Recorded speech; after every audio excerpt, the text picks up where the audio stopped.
નમસ્કાર દર્શક મિત્રો, આપ જોઈ રહ્યા છો SRPC ન્યૂઝ. હું છું વિરોચક દિનેશ કુમાર બાબરિયા. નમસ્કાર દર્શક મિત્રો, નવા વિડીયો સાથે આપ સૌનું હાર્દિક સ્વાગત છે. હું છું સોલંકી દર્શના.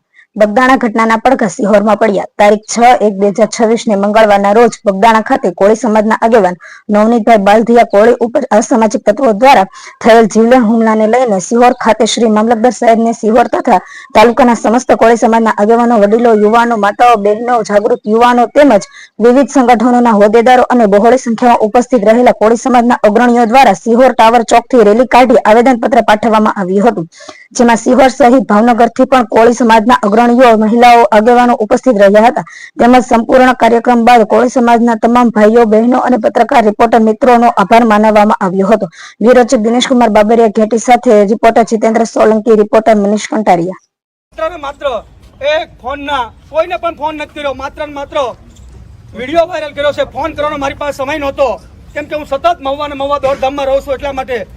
પરંતુ આજના કાર્યક્રમને અનુલક્ષી અને હું આપણા વકીલ જેમને ખૂબ મહત્વની ભૂમિકા ભજવી છે, મનીષાબેને આ કેસમાં સતત મારી સાથે રહ્યા છે અને સતત મને માર્ગદર્શન આપી રહ્યા છે. આ કેસમાં કેવી રીતના લડત લડવી અને સતત રાત્રે 2 વાગે કોઈ સમાજની દીકરી હોય છતાં નાનો ભાઈ સમજી અને રાત્રે 2 વાગે સલાહ દેવા બેન મનીષાબેનને વકીલને વિનંતી કરીશ કે કાર્યક્રમ અનુલક્ષી પોતાનો વક્તવ્ય આપશે. મનીષાબેન.